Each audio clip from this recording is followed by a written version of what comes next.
जी हाँ, दिल्ली में सर्दी बढ़ रही है, लेकिन हवा की हालत सुधरने का नाम नहीं ले रही।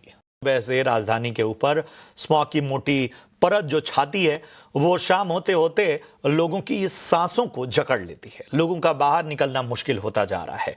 ऑफिस जाना, बच्चों को बाहर खुली हवा में खेलना, ये सब बंद होते जा रहे हैं। आज भी दिल्ली एनसीआर की हवा 400 से 500 के AQI लेवल के आसपास दर्ज की, यानी बेहद खराब से गंभीर श्रेणी में। हालात को देखते हुए ग्रैप 3 लागू कर दिया गया है, लेकिन हवा की गुणवत्ता में खास सुधार नहीं नजर रहा। मौसम विभाग के मुताबिक ठंड में लगातार बढ़ोतरी हो रही है। पिछले 24 घंटों में न्यूनतम तापमान 10-12 डिग्री सेल्सियस दर्ज किया गया और अधिकतम 22 डिग्री सेल्सियस रिकॉर्ड हुआ। सुबह और शाम के वक्त कोहरा, धुंध और कड़ाके की ठंड तीनों मिलकर हालात को और ज्यादा बिगाड़ रहे हैं। सबसे ज्यादा प्रदूषण बवाना इलाके के रिकॉर्ड में गया, वहीं गुरुग्राम, गाजियाबाद, नोएडा, ग्रेटर नोएडा के हालात गंभीर बने हुए हैं। बच्चों और बुजुर्गों को खास सावधानी बरतने की सलाह दी जाती है। ऐसे में कई सवाल उठ रहे हैं। इन्हीं सवालों में सबसे पहले हम समझने की कोशिश करेंगे कि आखिर इस तरह की स्थितियां बनी कैसे हैं, आखिर क्या वो गलतियां हुई हैं जिनके जरिए आज इस तरह की स्थितियां बनी हैं। और हमारे साथ मेहमानों का पैनल भी इस चर्चा में शामिल होगा। तो हमारे साथ फिलहाल चर्चा में शामिल हो रही हैं पल्लवी जोशी, डॉक्टर पल्लवी जोशी, जो एसोसिएट फेलो हैं टेरी से। Thank you so much doctor Pallavi, अपना कीमती समय देने के लिए। पोल्यूशन पे जो ये चर्चाएं हैं, डिस्कशन है, ये हर साल के लिए एक तरह की रस्म अदायगी हो गई है। मैं भी थक गया हूं इस तरह के डिस्कशन करते हुए डॉक्टर पल्लवी, क्योंकि साल बदल रहा है, किसी तरह की सिचुएशन में बदलाव नहीं आया, हालात नहीं बदल रहे हैं। और मुझे सबसे बड़ी चिंता ये होती है कि अगर इतने बड़े पैमाने पर शहरों में आधुनिकीकरण हो रहा है, शहर बसाए जा रहे हैं, बिल्डिंगें बन रही हैं, मेगा कंस्ट्रक्शंस हो रहे हैं, मॉल्स बन रहे हैं, तो फिर पर्यावरण को लेकर प्लानिंग कहां रह जा रही है? आखिर कहां चूक हो रही है? आपने सही कहा, ये बहुत ही चिंताजनक विषय है और हर साल इसी समय पे इसके ऊपर चर्चा बढ़ जाती है और the right reasons of course, क्योंकि इतना ज्यादा पोल्यूशन हाथ से मतलब एक लेवल से ऊपर निकल जाता है। 500 से ऊपर category is really hazardous for even healthy people. मतलब हम तो AQI की कैटेगरी स्टार्ट होती हैं शुरुआत से, पुअर, सीवियर, अबव सीवियर। तो उसमें पहले तो सबसे पहले वल्नरेबल पॉपुलेशन ही को कहा जाता है कि ये बाहर ना निकलें, और नॉर्मल लोगों के लिए तब भी वो कंडीशन इतनी खतरनाक नहीं होती। बट 500 से ऊपर ऐसी कंडीशन है जो एक पब्लिक हेल्थ हैजार्ड है for everyone, even who are healthy. तो ऐसा नहीं है कि सरकारी पॉलिसीज नहीं है। एनकैप पूरी तरह से 2024 तक 30 से 40% तक सिटीज में पोल्यूशन कम करने के ऊपर टारगेट कर रहा था। प्लस और भी ईवी व्हीकल्स के ऊपर पुश है।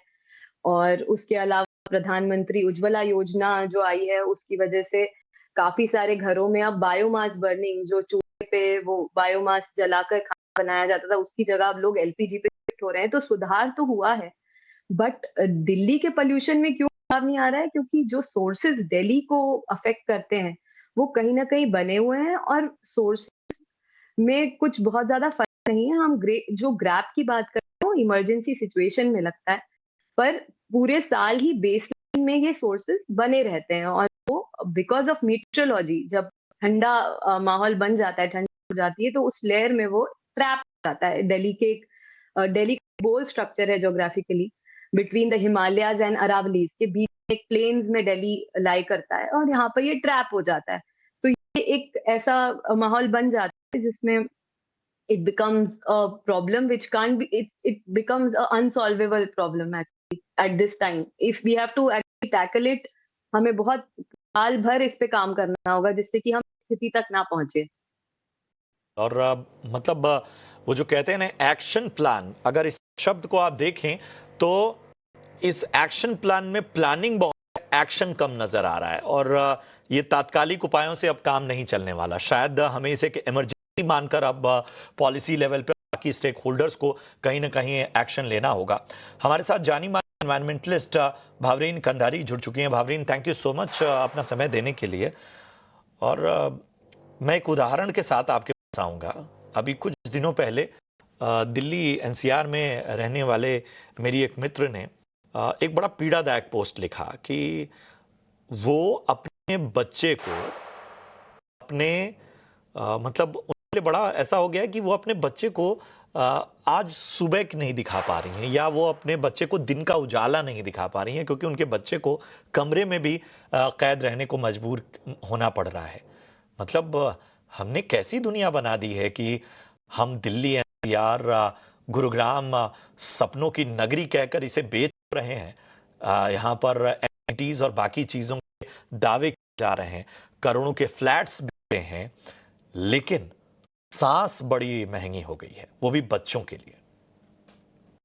बिल्कुल जी, आपने थैंक यू सो मच, इतने अच्छे तरीके से आप सब कुछ ही बोल दिया कि ये एक किस्म का सपना जो बेचा जा रहा है, पर वो सच नहीं है, क्योंकि जो हम देख रहे हैं वो सच है। और ये आज का सच नहीं है, बहुत सालों से ये प्रॉब्लम है। जैसे डॉक्टर पल्लवी ने अभी बोला कि ये नहीं है कि ये जो गलतफहमी लोगों के दिमाग में बहुत सारे इवन हमारी गवर्नमेंट भी कई बार इसी तरीके से बात करती है, जैसे स्मॉग एक सीजन है और ये इस टाइम की प्रॉब्लम है। प्रॉब्लम हमेशा से ही है। हमारे 2 सालों में एक भी गुड एयर डे नहीं था, तो उससे पता चल ही जाता है कि हम हवा में जी रहे हैं। और ये जो बच्चों की बात हो रही है, हम के बच्चे जो अभी तो हमको नजर आ रहा है, तो हम कोशिश कर रहे हैं अंदर रखने, प्योरीफायर और जो चीजें एलीट लोग कर सकते हैं, मासेस तो वो भी नहीं कर सकते, खैर अंडर प्रिविलेज्ड भी। लेकिन ये आप देखिए कितनी दुखद बात है कि ये जहर हर सेकंड हमारे बच्चे पी रहे हैं। So it's absolutely a public health emergency. एक बिकॉज़ अभी भी मैंने कुछ कहीं पढ़ा है आज भी कि इसको हाँ, सुना मैंने कोर्ट में, जो एनवायरमेंटल इशू और डेवलपमेंट को जस्टिस साहब ने उसको कनेक्ट किया। ये एनवायरमेंट नहीं है, ये हेल्थ इमरजेंसी है। एनवायरमेंट तो बहुत छोटी चीज है हमने, जहाँ 7 मिलियन लोग 1.7 मिलियन लोग मर रहे हैं, वो एक एनवायरमेंटल इशू नहीं है, वो एक बहुत बड़ी पब्लिक हेल्थ इमरजेंसी है। सो जब तक ये मानने नहीं, ये सोच नहीं बदलेगी, तब तक लीडर्स इसको उस अर्जेंसी और गंभीरता से नहीं लेंगे। इसीलिए एक जो हम बहुत चीज बोल रहे हैं बार-बार कि इसके लिए एक बहुत जरूरी है अब, क्योंकि बहुत साल निकल गए, देख लिया पोल्यूशन बोर्ड्स भी काफी हद तक फेल हैं। कमीशन ने कोई खास काम नहीं कर सके, जबकि उनके पास बहुत पावर्स थी। सो इसमें बहुत जरूरी एक इंडिपेंडेंट एयर रेगुलेटर चाहिए, जैसे कि एक independent air quality and public health commission, जिसको एम्पावर करके वो सारा आपका जो डेटा क्लीन एयर स्टैंडर्ड्स है वो सारे अपडेट करेंगे, मॉनिटर करेंगे, एनफोर्स करेंगे। ये एक ऑटोनमस बॉडी होनी चाहिए, ये एक्सपर्ट्स होने चाहिए इसमें, और ये कोई पॉलिटिकल या ब्यूरोक्रेटिक इन्फ्लुएंस के नीचे नहीं होनी चाहिए, क्योंकि वो वही प्रॉब्लम है, इसमें वो ठीक नहीं होता। सीधा पार्लियामेंट को आंसरेबल होनी चाहिए। सो ये सब चीजें हैं जो अब क्योंकि बहुत रास्ते निकाले, लेकिन हो नहीं, क्योंकि वो पता है, क्योंकि ग्राउंड में हम बहुत गलत चीजें कर रहे हैं, जिसमें बहुत वक्त जा रहा है। आप प्रदूषण करके सोचते हैं कि हम उसको साफ करें। पुरानी सरकार में भी यही प्रॉब्लम थी, जब स्मोक टावर लगाया गया। अब आप क्लाउड सीडिंग कर रहे हैं, और वेरियस ये जो स्प्रिंग और ये सब वाटर स्मोक गन वगैरह, ये सब के प्रदूषण होए और फिर उसको साफ करें। इससे कोई हल नहीं निकलेगा जब तक आप सोर्सेज पे, जहां से प्रदूषण शुरू होती है, उसमें बहुत स्ट्रिक्टली उसको उसके जो लॉज हैं, उसके जो मैंडेट्स हैं, उसको नहीं फॉलो करेंगे, उसको नहीं इम्प्लीमेंट करवाए जाएंगे, तो ये प्रॉब्लम कभी भी ठीक नहीं होगी। और जैसे जो भी चीजें की जाती हैं सारे वो सोर्सेज हमारे हैं यहाँ पे, बिल्कुल, और लगाम लगाने की कोशिश कम हो रही है। अलबत्ता हो रहा है कि पहले प्रदूषण हो जा रहा है, उसके बाद जो है एक्शन लिया जा रहा है, और ये सबसे बड़ी समस्या है। इस बीच डॉक्टर कुलदीप कुमार ग्रोवर जुड़ चुके हैं, head critical care pulmonology department से। Thank you so much doctor Kuldeep. और तकलीफ हो रही है डॉक्टर, मतलब मेरे ख्याल से इस देश का जितना भी जिम्मेदार मीडिया है, इस देश के जितने एनवायरमेंटलिस्ट हैं, इस देश के जितने जिम्मेदार लोग हैं, और अब तो पब्लिक भी, जो सीधा वास्ता पब्लिक है, वो हर दिन, चाहे वो सोशल मीडिया, चाहे उनका कोई भी मंच हो, इस प्रदूषण और इससे होने वाली तकलीफों के बारे में लिख रहे हैं, वीडियो पोस्ट कर रहे हैं, न जाने क्या क्या हो रहा है।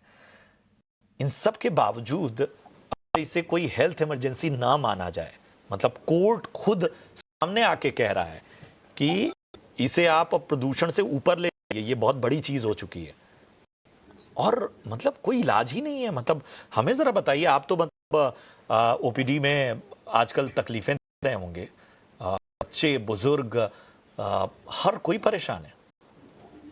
एक्चुअली आपने सही बोला, क्योंकि आजकल ये काफी इमरजेंसी बन चुका है। जो कि नॉर्मल पेशेंट्स पहले दिखाने आते थे कि हमारी तबीयत ठीक है, हमारी मेडिसिन थोड़ा कम कर दीजिए, रेगुलर अस्थमेटिक और सीओपीडी ओल्ड पेशेंट्स जो भी आते थे, उनकी समस्याएं ठीक नहीं हो रही है। बार बार मेडिसिन चेंज करने से उनके सिम्टम्स नहीं जा रहे हैं। फ्रीक्वेंट विजिट रह रही है, रातों में फोन आते हैं कि इमरजेंसी हॉस्पिटलाइजेशन करना है। और सबसे ज्यादा जो कॉमनली अभी ये सर्ज होने के बाद जो देखा गया है, निमोनिया का रिस्क बहुत ज्यादा है। बहुत सारे निमोनिया के पेशेंट्स हमारे पास एडमिशन, जो पहले हेल्दी थे उनको भी हो रहा है, और जो पहले अनहेल्दी थे, जिनको सिम्टम्स थे, उनको भी हो रहा है। सो ये एक बहुत ही इमरजेंसी वाली सिचुएशन है, और इसको डेल्ट अप वेरी सीरियसली करना पड़ेगा, अदरवाइज प्रॉब्लम बढ़ेगी आगे जाके, जैसे ही ठंडी बढ़ेगी। तो डॉक्टर साहब, एक चीज मैं समझना चाहूंगा, जरा लोगों की जानकारी के लिए, और खास तौर पे जो शिशु हैं, मतलब जो शायद 3-6 महीने, 8 महीने, 9 महीने के बच्चे हैं, उनको लेकर अभी पिछले दिनों बड़ा एडवाइजरी जारी हुई कि अब उनको बाहर मत ले जाइए, आमतौर पे उनकी जो रूटीन है उसमें कहीं ना कहीं आउटडोर एक्टिविटी बंद है। क्या इस तरह की सिचुएशन आ गई है, इस तरह की स्थितियां हो चुकी हैं?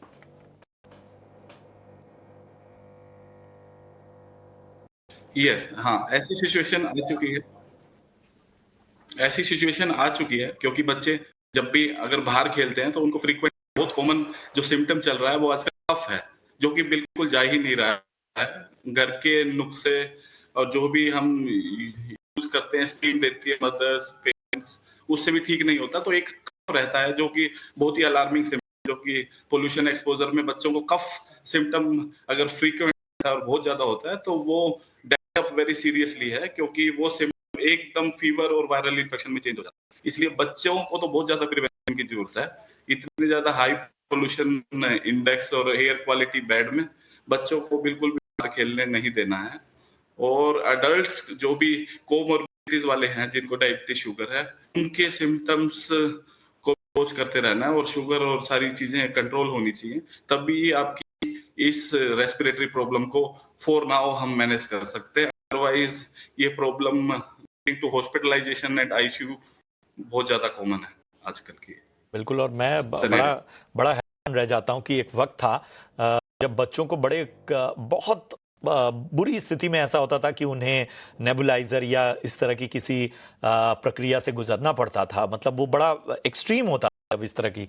और आज कहीं ना कहीं हम तमाम क्लिनिक्स देख लें, हम हॉस्पिटल्स देख लें, जैसी तस्वीरें मैंने अभी हाल फिलहाल शो करने से पहले मैं गुजर रहा, उसमें हम देख रहे थे कि किस तरह से नेबुलाइजर और बाकी सब का इस्तेमाल बड़ी तेजी से बढ़ गया है, क्योंकि स्थितियां इस तरह की गई और ये स्थितियां हमने पैदा की।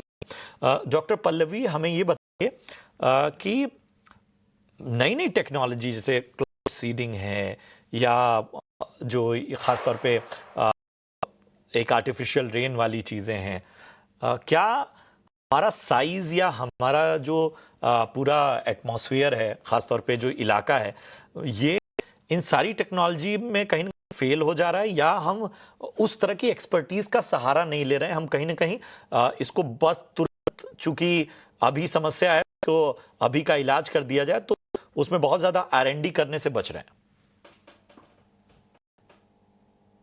नहीं, ऐसा नहीं है कि इस पे रिसर्च नहीं हो रहा है। बहुत सारे रिसर्च ग्रुप्स हैं जो बहुत अच्छा काम कर रहे हैं और एग्जैक्टली बता पा रहे हैं प्रिसिशन कि कौन से सोर्सेज हैं, कौन से सेक्टर्स हैं, कितने प्रतिशत तक वो दिल्ली के प्रदूषण के लिए जिम्मेदार हैं।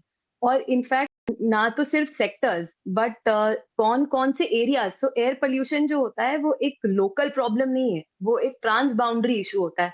तो सिर्फ दिल्ली का ही प्रदूषण या सोर्सेज ही अफेक्ट दिल्ली को नहीं कर रहे हैं, आसपास के जो प्रदेशों में चल रहा है, जिस तरह की एक्टिविटीज वहां पर चल रही हैं, जहां जिस तरह के एमिशंस वहां पर हो रहे हैं, पंजाब, हरियाणा, उत्तर प्रदेश, वो सब मिला जुलाकर दिल्ली की प्रदूषण को वो डिसाइड करता है। और दूसरी बात, ये आर्टिफिशियल रेन जो है वो एक अच्छा कदम है, because in a sense of emergency response experiment की तरह किया गया था, जो कि फेल हो गया ड्यू टू मॉइस्चर कंडीशंस। तो ये बहुत ही एक्चुअली अनसर्टेनिटीज इन इस तरह के एक्सपेरिमेंट्स में रहती हैं, but rain is actually natural downpour, या फिर हम अगर उसको आर्टिफिशियली करें, it can be actually help to ये जो स्मॉग तरह की सिचुएशन अभी स्टैग्नेंट एयर मास बनी हुई है, इसको खत्म करने के लिए बहुत हेल्पफुल हो सकता था अगर वो सक्सेसफुल हो जाता तो।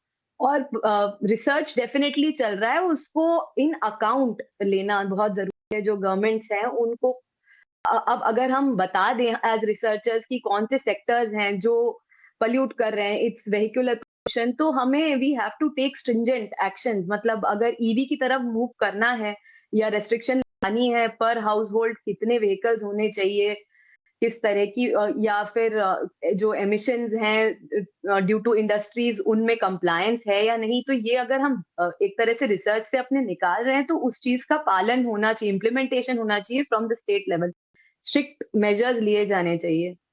दूसरी चीज, आपने एक बच्चे के बारे में बोला, मैं उसमें ऐड करना चाहूंगी, बच्चों के लिए सिचुएशन एक्सट्रीमली डेंजरस इसलिए कही जाती है क्योंकि बच्चे बहुत की जो लंग्स हैं और उनके डिफरेंट ऑर्गन्स हैं वो अभी डेवलप हो रहे हैं। और ये जो PM 2.5 जो एक मेन पोल्यूटेंट दिल्ली के प्रदूषण में रहता है, वो उसका साइज पार्टिकल बहुत ही महीन है, और वो जब ब्रीथ करते हैं बच्चे, तो वो पूरी ब्लड स्ट्रीम में आकर उनकी पूरी ग्रोथ और उनके सारे ऑर्गन्स को अफेक्ट करता है। और बच्चों की एक खास बात ये भी होती है कि उनका जो ब्रीदिंग रेट होता है वो एडल्ट से कई गुना ज्यादा होता है। तो अगर वो ज्यादा टाइम स्पेंड करें तो वो डबल और ट्रिपल अंदर लेंगे एक हजार्डस एयर पोल्यूटेंट को।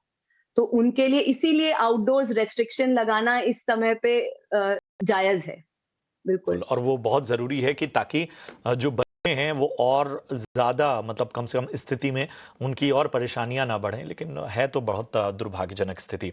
हमें यहाँ पर एक छोटे से ब्रेक के लिए रुकना होगा। ब्रेक के बाद जब लौटेंगे तो हम ज़रा समझेंगे कि पोल्यूशन मतलब आखिर इतनी बड़ी समस्या बन कैसे गई। मतलब क्या इंडस्ट्रियल कंस्ट्रक्शन जो है उस पर लगाम नहीं लग पा रही है, पराली को कितना बड़ा विलन समझना चाहिए, या इसके अलावा इस इकोसिस्टम में क्या वाकई जो एक ग्रीन रेवोल्यूशन होना चाहिए था, क्या उसमें कहीं ना कहीं प्लानिंग में कमी होगी। इन सारी चीज़ों को समझेंगे, हेल्थ के पर्सपेक्टिव से भी जानेंगे। बने रहिए।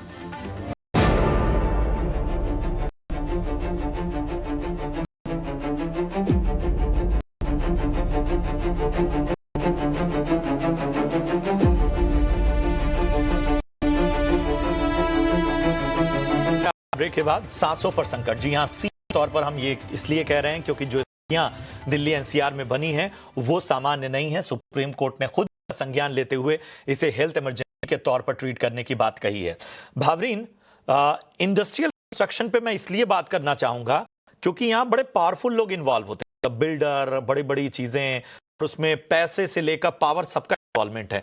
और मैं बहुत इंपॉर्टेंट चीज इसलिए यहाँ मेंशन करना चाहूंगा कि दिल्ली NCR हो, मुंबई हो या देश का कोई भी इलाका, बहुत प्रोटोकॉल फॉलो करते हैं। मतलब कहा जाता है कि भाई आप कंस्ट्रक्शन करते वक्त उस एरिया को थोड़ा सा कहीं ना कहीं कवर करके कंस्ट्रक्शन करिए। कहा जाता है कि खास समय पर आप किसी तरह की ड्रिलिंग मत कीजिए। कहा यह जाता है कि आप किसी भी चीज को लेकर पहले से जानकारी दीजिए। मुझे नहीं लगता कि कहीं ये फॉलो हो रहा है। मतलब आप एक सामान्य दिन में भी निकल जाएंगे तो आप फेफड़ों में सीमेंट कंस्ट्रक्शन से रिलेटेड जो पोल्यूशन है, जो कैंसर तक की वजह बनता है, वो आपके फेफड़ों तक पहुंच रहा है। उसमें सामान्य कुछ कर नहीं पा रहा है। हाँ जी, बिल्कुल। मतलब ये कई तरह की है, इंडस्ट्रियल अलग है। अब आप वेस्ट और जैसे बायोमास की बात हुई, वो वेस्ट जो अब सारा वेस्ट जो इंसिनरेट हो रहा है उसका नाम है वेस्ट टू एनर्जी जिसको कहा जाता है। कोई वेस्ट टू एनर्जी नहीं है, उसमें भी बहुत प्रदूषण है जो आसपास के लोगों को, रेजिडेंट्स को सहना पड़ रहा है। बहुत बोल रहे हैं, लड़ रहे हैं, डेटा दिखाया गया, फाइन्स भी हुए हैं, लेकिन फिर भी एक्सपेंशन हो रही है। वैसे ही कंस्ट्रक्शन का जो आपने बोला, बिल्कुल आपने ठीक बोला, वो ट्रस्ट खत्म हो गया है। अभी-अभी भी कोई कंप्लेंट सामने से ग्रैब 3 में बोल रहे हैं कि कंप्लेंट करी है, फिर भी वो नहीं हुई तो ज़रूर उन्होंने उनको रिश्वत दे दी, ब्राइब कर दिया and I to tell them कि नहीं ऐसे नहीं, आप let's try to speak to them again, you know. So ऐसे लोगों के, सिटीजन्स के थ्रेड्स हैं, हमारे पास 3-3 साल के थ्रेड्स हैं जो टैग किए जाते हैं, जो सिटीजन्स कंप्लेंट कर रहे हैं, वही धुआं, वही इंडस्ट्रियल स्मोक एमिशंस कंटिन्यूअसली वो आते भी हैं, उसके नंबर्स भी आते हैं, यू नो, कंप्लेंट नंबर्स वगैरह। लेकिन इस पे इस जो ये कंप्लेन होती है, मैं अपनी समझ के लिए और आम दर्शकों की समझ के लिए समझना चाहूंगा कि अगर जिम्मेदार नागरिक कंप्लेन कर रहा है या कहीं किसी फोरम पे बात उठा रहा है, तो एक्शन होता है या नहीं होता है? बहुत बहुत प्रैक्टिकल जवाब चाहता हूं मैं आपसे। So action is that complaint number जरूर आ जाता है आपके पास, पर उसमें क्या होता है कि क्या नहीं होता वो बहुत मुश्किल है। वही चीज हम कोशिश कर रहे हैं बहुत कई टाइम से करने के लिए कि इसका एक्शन भी हमें दिखना चाहिए, चाहे वेबसाइट पे या यू नो रिप्लाई में, कि इसके लिए क्या किया गया।